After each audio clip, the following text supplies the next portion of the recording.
across the Atlantic pretty often.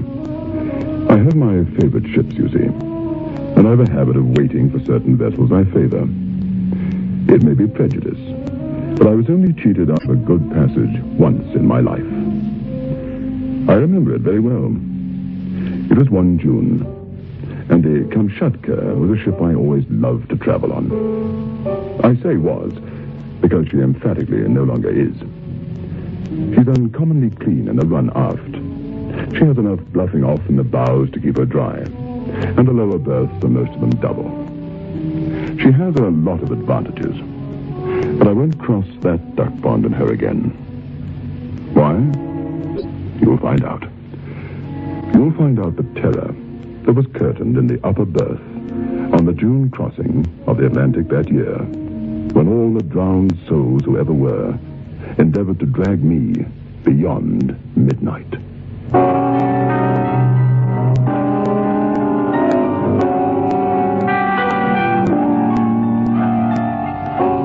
Biotex, the new soak and pre-wash powder, presents Beyond Midnight by Michael McCabe.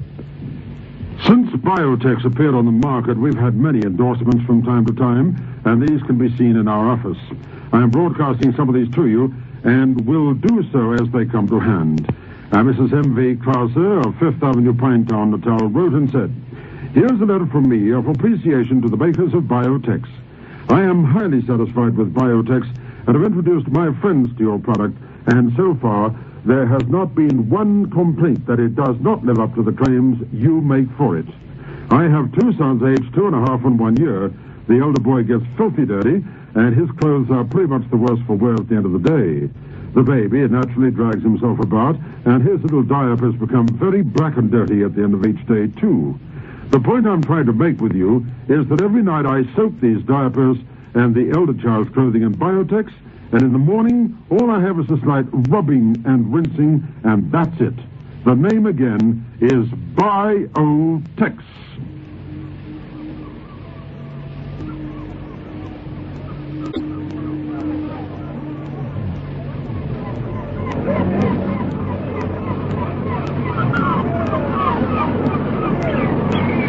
"105, lower berth, please." The steward took my portmanteau, greatcoat, and rug. I shall never forget the expression on his face. I supposed at the time, as he led me into the lower regions, that the steward had had a little grog, but I said nothing and followed him. 105 was on the port side, well aft. There was nothing remarkable about the cabin. The lower berth was double. There was the usual washing apparatus. The folded blankets looked like large buckwheat cakes. The general air was one of desolation, I remember.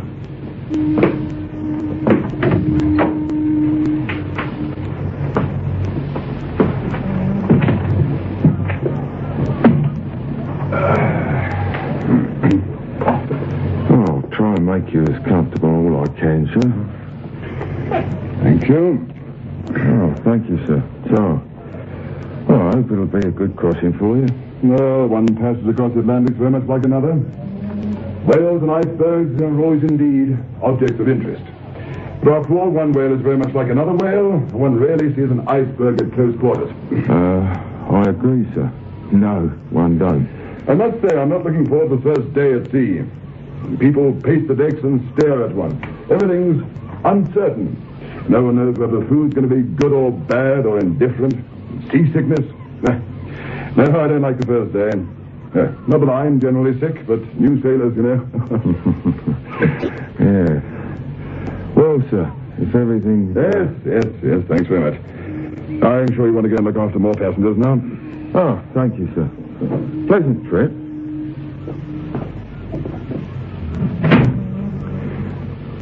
I had the funny feeling, even then, that he was thinking me a queer fish. I don't know why.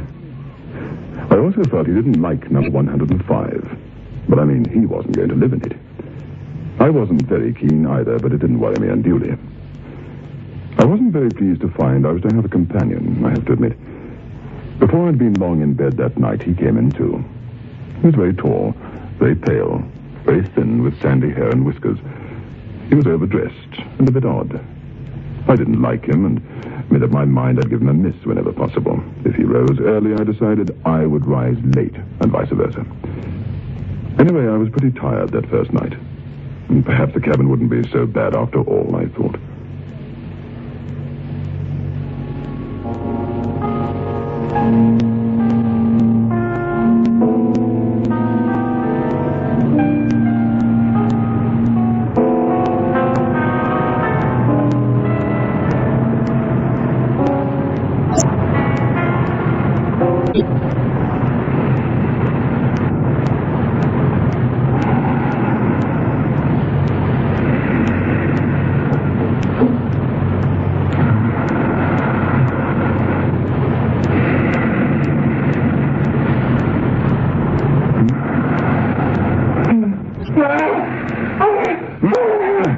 What the devil?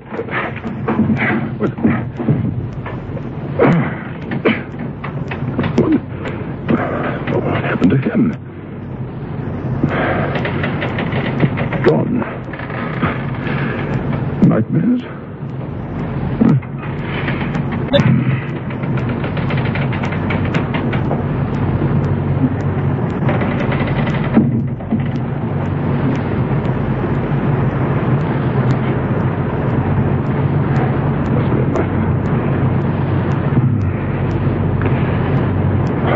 Rolling a bit. Odd smell. Damp, sort of. Blasted cold, in fact. What happened to that other fellow? Well...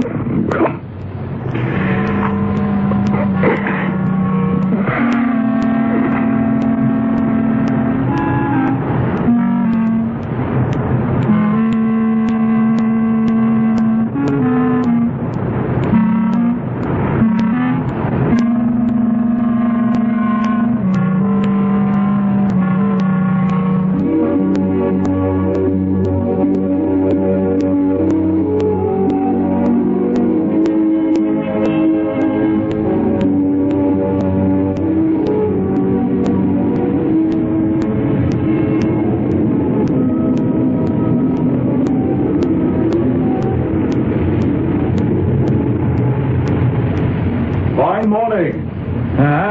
Well, it's a fine morning, and it's not a fine morning. I don't think it's much of a morning myself. Well, no, it's not a very fine, must admit. You're the doctor, aren't you? My name's Brisbane. It's just what I call ugly weather. Yes, I'm the doctor. How do you do? How do you do? Very cold last night, I thought. However, when I looked, I found the porthole was wide open. Hadn't noticed it when I went to bed. Cabin was damp, too. Damp? Whereabouts are you? 105. Why? 100? Whatever's the matter? Oh, nothing. No. Only, no, it's just that everybody's complained of that cabin for the last 3 trips. Oh, well, I shall complain, too. Certainly hasn't been properly aired. It's a shame. Look, I don't believe it can be helped. You see, I believe there's something... What? Well, it's not my business to frighten passengers. Oh, you needn't be afraid of frightening me. I can stand any amount of damp. If I get a cold, I shall come to you. It's not so much the damp. However, I just say you'll get along very well. You have a roommate? The deuce of a fellow who bolts out during the night and leaves the door open. Doctor, you keep staring at me. Did he come back, this fellow? Yes. I was asleep, but I woke up and heard him moving. Then I felt cold and went to sleep again. This morning I found the porthole open. Look here. I don't care much for this ship. I don't care a rap for a reputation. I tell you what I'll do. I have a good-sized cabin up here. I'll share it with you, though I don't know you from Adam. That's very good of you. Really, I mean, I think even now the cabin could be aired and cleaned out or something. Why don't you care for this ship? We're not superstitious in our profession, sir. But the sea makes people so. I don't want to prejudice you, and I don't want to frighten you. But if you'll take my advice, you'll move in with me. I Well, I'd as soon see you overboard as know that you or any other man was asleep in 105. Good gracious. Why? Just because on the last 3 trips, the people who have slept there actually have gone overboard.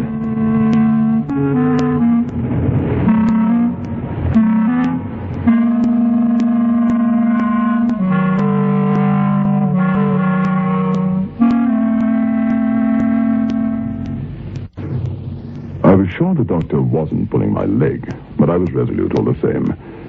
I told him that even if 3 people had gone overboard, I was going to prove the exception. At breakfast that morning, I noticed that 1 or 2 of the officers looked grave. When I'd finished my meal, I left the dining room. Was informed by the steward that the captain of all people wanted to see me. I went toward the captain's cabin and found him waiting for me. Sir, I want to ask a favor of you. Do anything to oblige you. Your roommate has disappeared. He's known to have turned in early last night. Did you notice anything extraordinary in his manner? You don't mean to say he's gone overboard? I fear he has. He's the 4th, then.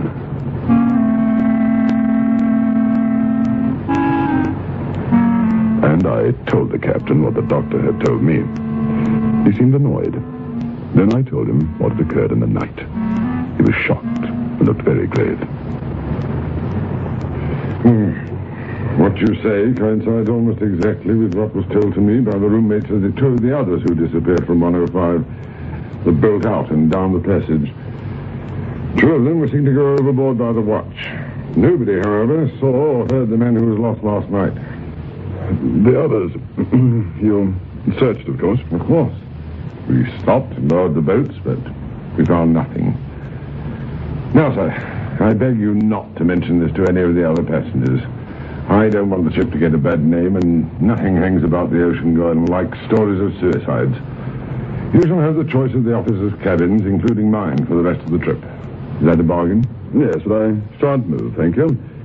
If the steward will just take that unfortunate man's things out, I'll stay where I am. You need have no fear that I'll follow him. I'd rather... Thank you, Captain. I'd rather stay where I am. Just 1 or 2 small things.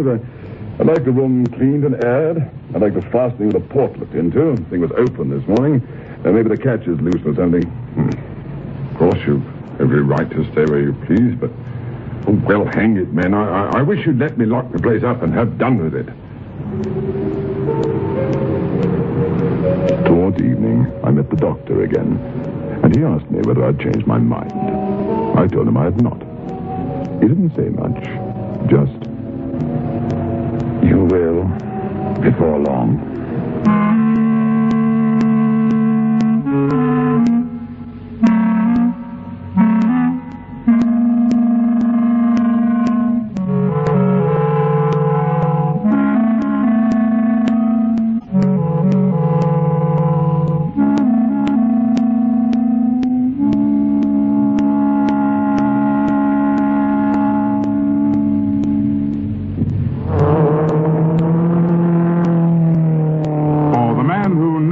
To handle his car. Johnson's Rally, the new car wax with the detergent-proof formula, won't wash off. It's detergent resistant. Rally gives sure wax protection that's deep and long-lasting. And the finish is fast, very fast. Johnson's Rally car wax in liquid or paste form. Soak, soak, that's all you have to do. Soak, soak, just for an hour or 2 you'll find things look as good as new when you use new Biotech. Amazing new Biotech soaks stubborn stains away. Clean, clean, everything soon will be clean, clean, for all the world to see. Soak, soak, stains away easily when you use new Biotech. Get amazing new Biotech today and let soaking do the washing.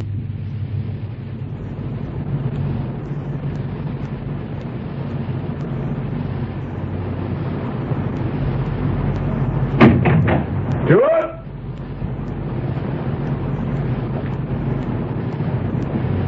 Yes, sir. What the deuce do you mean, you scoundrel? Leaving the port open every night. That's against the regulations. Do you realize if the ship heeled and water started to come in, 10 men couldn't shut it? I'm going to report you to the captain for endangering the ship. Sir? Well? Well, if you please, sir, there's nobody on board who can keep that porthole shut. You can try it yourself, sir. I ain't staying on this ship any longer once she docks, sir. If I was you, sir, I'd just clear out and go and sleep with a surgeon or something. I don't want to sleep with a surgeon. Try the port now, sir. Wait, sir. There, sir. Try it now, sir. It's fast. Right. Yes, sir. But I'll wager my reputation as an A1 steward that within half an hour that thing will be open again.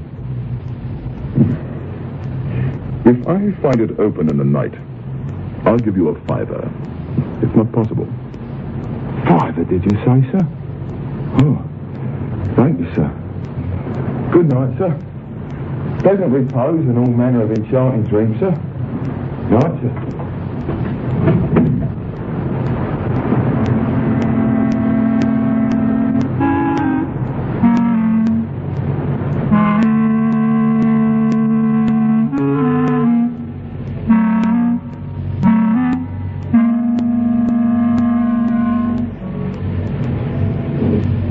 I went to bed and I slept.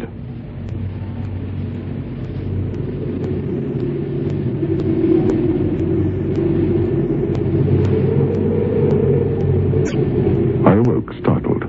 Sometime in the small hours, I felt the draft. I got out of my bunk and stood.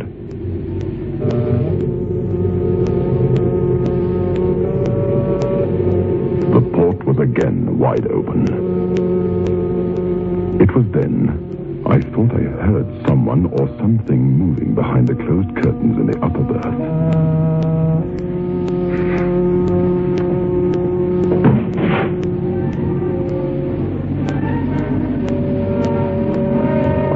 In my hands to see if there was anyone in the upper berth. There was someone. It was as if I was plunging my hands into a damp cellar. The air was full of the smell of stagnant seawater. I laid hold of something that had the shape of a man's arm, but was smooth and wet and icy cold, and then the creature sprang violently forward against me. A clammy, oozy mass hit against me. It was heavy and wet and seemed endowed with supernatural strength. And then the creature rushed to the door and out.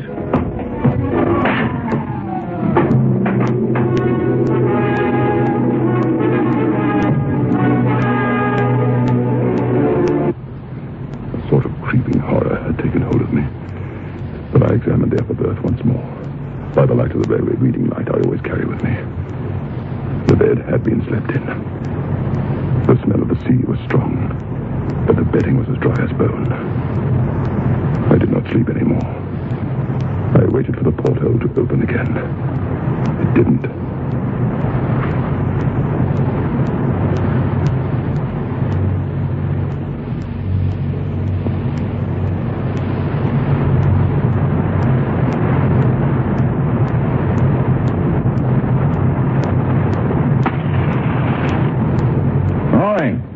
Morning. Doctor, you're quite right. There is something wrong about 105, and that's an understatement. Thought you'd change your mind. Had a bad night, huh? Want to pick me up? Have a capital recipe. No, thank you. But I would like to tell you what happened. Come to my place. The peculiar thing was I couldn't get the blasted port closed. I struggled and actually bent the brass fittings before I finally got it to stay. Bring your bags here. Stay with me. No. You come and take half of my cabin for a night. Help me get to the bottom of this thing. You'll get to the bottom of something else if you try. What? The bottom of the sea. I'm leaving this ship. It's not canny. You won't help me then? Not I.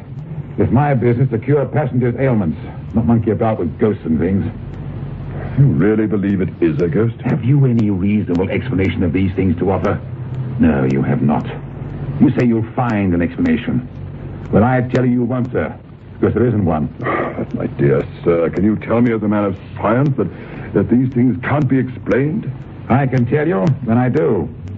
And even if they could be explained, I would not be concerned with that explanation. I've made up my mind to spend another night in 105. If the doctor wouldn't join me, I was determined to have the captain. Consequently, I told him the whole story. I said that if no one would spend the night with me, I would ask leave to have the light burning all night and would try it alone. The captain fell for my ploy. Look here. I'll tell you what I'll do. I'll show you a watch myself. We'll just see what happens. There may be some fellow skulking on board who steals a passage by frightening the people on this ship. It's just possible that there may be something queer in the carpentering of that berth. Then I suggest, Captain, we take with us the ship's carpenter and make a thorough examination of the whole cabin. Certainly, we will. We did that. We took the cabin bit by bit completely to pieces. We found nothing in the least bit extraordinary. As we were finishing our work, the steward, Robert, looked in. Well, sir, did you find anything, sir? You were right about the porthole, Robert. Here we are. Oh, thank you, sir. Well, begging your pardon, sir, I'm a plain man, sir. But it's my belief you'd better turn out your things and let the carpenter here run half a dozen 4-inch screws through the door of this cabin. There's been 4 lives lost out of here to my own remembrance. And that in 4 trips. Better give it up, sir. Better give it up. I'll try it for one more night.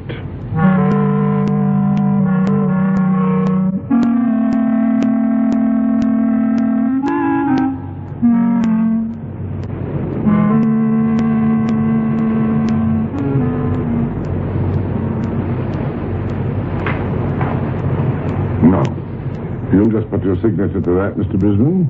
Yes, sir. You see, I cannot afford to laugh at the affair. Your signature to this writing, telling what we're about to do, is at least proof that another responsible man believed that something queer was happening in room 105 this crossing.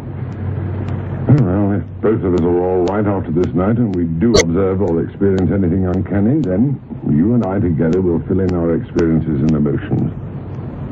If nothing happens tonight, we'll try it again tomorrow and the next day. Now, suppose we put your portmanteau before the door. One of us can sit on it. Nothing can get out then. Is the port screwed down? Yes. I like the reading lamp, as you suggest. And now we can see well into the upper berth. And I shall sit before the door. I searched thoroughly. There's nothing in here save ourselves. Nothing at all. It's impossible for any human being to get in. Or for any human being to open the port. All right. If we see anything now, it must be either imagination or something supernatural. First time it happened was in March. The person who slept here in the upper berth turned out to have been a lunatic. He'd taken this passage without the knowledge of his friends. Rushed out in the night and threw himself overboard before the officer of the watch could stop him. His suicide was accounted for on the grounds of his insanity. I've never heard of such a thing ever occurring before or after or in any other ship. Well, on the very trip... What are you looking at?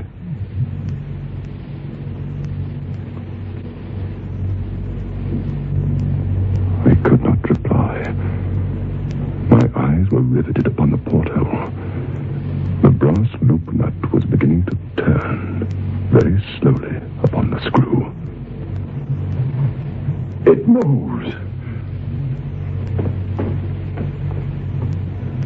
It's loosened. Look at it, it's loosened. I can turn it just with my hand. The queer thing is that the second man who was lost was supposed to have gone through that porthole. The weather was very heavy. There was an alarm that one of the ports was open and that the sea was coming in. Down here we found the whole cabin flooded. The water poured in every time the ship rolled. Ever since then, the place smells of seawater. On my word, I can smell it now, can't you? Yes, guess the place must be damp. Yet when the carpenter examined it this morning, it seemed perfectly dry. Why? How did that bolt on the port come loose, Captain? I saw it move. Hello. How did...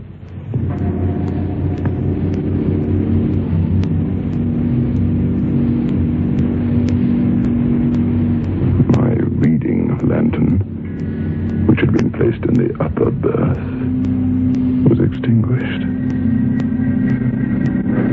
Most extraordinary. What? The port! It's no good. Wait. Stick. To the ring.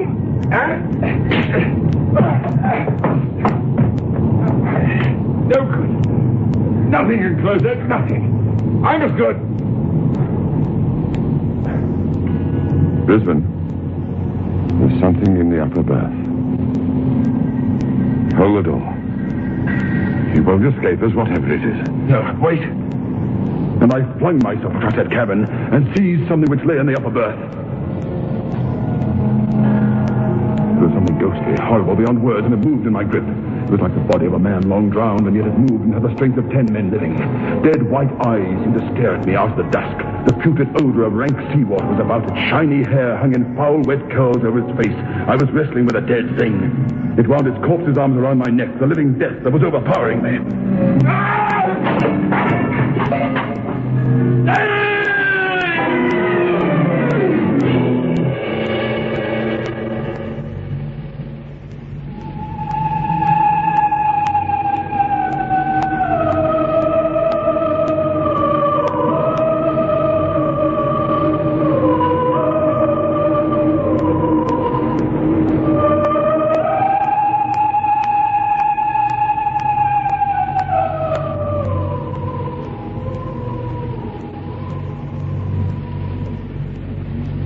I lay a long time on that cabin floor.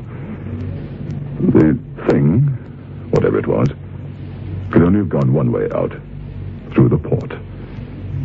I revived the captain. He wasn't hurt, but badly stunned. There's nothing more. The carpenter ran a dozen 4-inch screws through the door of 105. And if ever you take a passage on the Kamchatka, you may ask for a berth in that cabin. You'll be told that it is engaged. It is engaged by something that's dead. I finished the trip in the surgeon's cabin. The captain never sailed again on that ship, although it is still running. I shall never sail her either. You see, I saw a ghost, if that's what the thing was. It was dead anyway. I believe that somehow that poor wretch who flung himself overboard, the first one, the lunatic, I believe he's condemned until that ship sails the Atlantic for the last time to sleep in the upper berth and hurl himself to his drowning death at night, every night.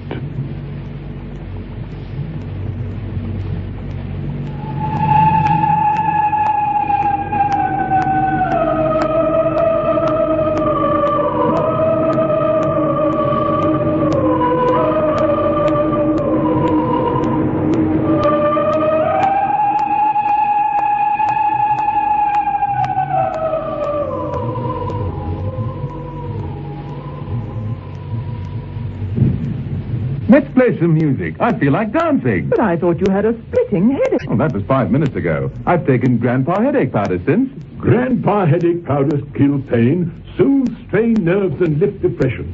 Grandpa headache powders are extra effective because they have a triple action. Grandpa headache powders work extra fast because they dissolve almost immediately. Get fast, effective relief from any pain, all pain. Get Grandpa headache powders. Ah, Grandpa.